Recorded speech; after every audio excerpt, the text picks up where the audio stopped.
Bonjour à tous et bienvenue sur la chaîne Le Potager Santé. Je suis Lucie, diététicienne nutritionniste et aujourd'hui je vous parle de vitamine D. Quand on manque de vitamine D, on peut être extrêmement fatigué, on peut être déprimé et on peut être plus sensible aux maladies. Donc il faut absolument avoir son quota de vitamine D pour être en parfaite santé. La vitamine D a deux sources de fabrication. La première, c'est l'alimentation. Vous pouvez donc avoir votre quota de vitamine D grâce à votre alimentation. Il y a un aliment qui est extrêmement riche en vitamine D, c'est d'ailleurs l'aliment le plus riche en vitamine D qu'il existe, c'est l'huile de foie de morue. Alors, pour les plus anciens, vous la connaissez très bien. Je pense que rien qu'à avoir prononcé son nom, vous avez le goût en bouche. C'est immonde. Par contre, effectivement, ça a été très utile pendant les temps de guerre, de famine. Donc aujourd'hui, dans notre consommation, dans notre société, mis à part quelques rares cas, on va dire que dans une consommation classique, n'intégrez pas l'huile de foie de morue puisqu'elle est également très riche en vitamine A, en rétinol, mais vraiment très très riche. Et donc si vous consommez du foie, des pâtés, du fromage, ce genre d'aliments, vous consommez déjà beaucoup de rétinol, beaucoup de vitamine A. Donc rajouter de l'huile de foie de morue pourrait avoir un effet délétère et donc vous pourriez être en excès de vitamine A. Donc l'huile de foie de morue, c'est fini, on arrête, d'accord? Que dans de très rares cas et ça doit être prescrit par votre médecin.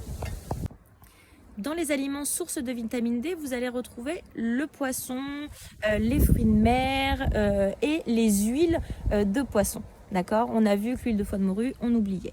En ce qui concerne le poisson, les poissons les plus riches en vitamine D sont les poissons gras, comme le saumon et le thon. Donc, n'hésitez pas à consommer en fait des poissons gras. La recommandation est de consommer 2 à 3 fois par semaine du poisson. D'accord? Intégrer dans ces cas-là, une fois sur deux, un poisson gras. La deuxième aliment plutôt qui peut vous amener de la vitamine D, c'est la viande.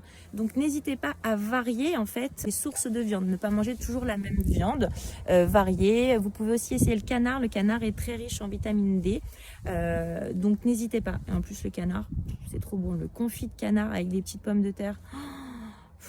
Ça m'a donné trop faim là. Bon, revenons à la vitamine D. Ah ouais, non, mais un confit de canard. Un confit de canard, mais un confit de canard, c'est tellement bon, le confit de canard. Bon, désolé pour les végétariens. Je sais que ça, voilà, donc désolé. Je devrais faire une alerte, attention végétarien, à chaque fois que je parle d'un plat à base de viande qui est incroyable. Parce que dans ces cas-là, si vous me lancez, on peut parler de la côte de bœuf. La côte de bœuf au barbecue. Non mais on en parle ou pas? C'est pas juste incroyable. Bon, attention, hein, tout ce qui est viande rouge, on en consomme 1 à 2 fois grand maximum par semaine. D'accord? Faut pas abuser non plus des bonnes choses.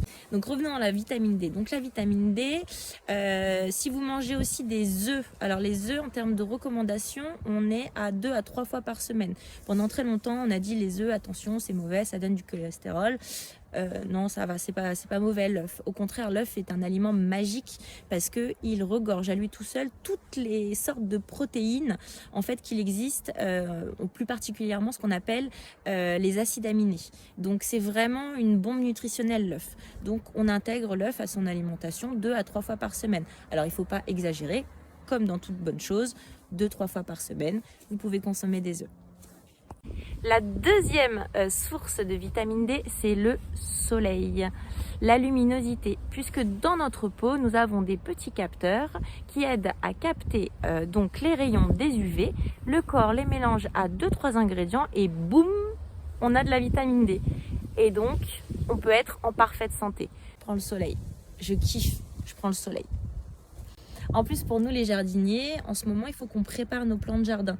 Donc là, si vous avez la chance, comme moi aujourd'hui, d'avoir du soleil, mettez-vous dehors, préparez vos plants dehors. Comme ça, en même temps, vous faites le plein de vitamine D. Top. Bon, pour ceux qui n'ont pas la chance d'avoir un potager, petite balade. Donc, pour résumer, pour pouvoir être en pleine forme, de bonne humeur et résistant aux maladies, il nous faut notre quota de vitamine D et donc on adapte notre alimentation, on intègre les œufs, le poisson et surtout on prend le soleil. Donc on prend une demi-heure, 1 heure si on peut. Je sais très bien que tout le monde a des emplois du temps surchargés, mais si on peut faire une balade dès que le soleil pointe le bout de son nez, go, on fonce. D'accord? C'est très important. Parce que tout comme mes plantes, si mes plantes ne voient pas la lumière, elles ne poussent pas. Donc vous devez prendre la lumière, car vous aussi vous êtes une belle plante. Donc je vous dis à très vite et surtout, n'oubliez pas de faire de votre alimentation votre première médecine. Ciao ciao!